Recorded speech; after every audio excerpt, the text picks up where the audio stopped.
The Chicago Bulls aren't in the Eastern Conference Finals, but they still managed to lose somehow. The two teams in the Eastern Conference Finals right now, the Pacers and the Knicks, both have former Chicago Bulls head coaches on their staff. Obviously, Tom Thibodeau is the head coach of the Knicks, head coach of the Bulls the last time that they were in the Eastern Conference Finals. And the other is Jim Boylen, who was the Bulls head coach for a time. Obviously didn't go very well, but he was the assistant coach under Fred Hoiberg first. Instead of giving Boylen a trial run as interim head coach like any normal team would do, they fired Hoiberg during the season and then immediately named Boylen the permanent head coach and signed him to a deal. The ownership issues, the meddling, the Garpax of it all.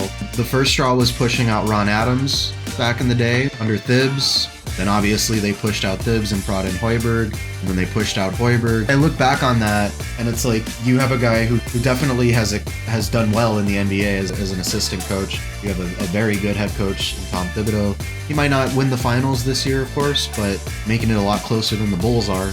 And same thing with Boylen. Obviously he didn't work out as the head coach, and that wouldn't have been the right move long term had they made him the interim, but that's what they should have done anyway. Like a normal team, you let him coach out the rest of the season, you give him a trial run and see how he does. What's also crazy is that the Bulls had two head coaches named Jim Boylen, spelled slightly differently. But that's a story for another time.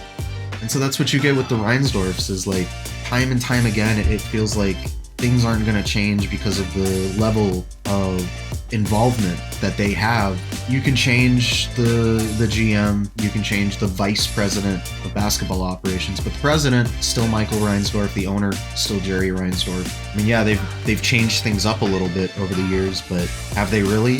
And yeah, Billy Donovan is an improvement over Jim Boylen and Fred Hoiberg, but has that translated into any noticeable success for the team? So I don't know, to me, it just seemed worth talking about and pointing out the fact that, like, you have these two teams in the Eastern Conference Finals right now, and they both have a representation of how the Bulls have failed over the last decade. Not to mention the fact that they could have drafted Tyrese Haliburton in 2020, but they took Patrick Williams number 4 overall.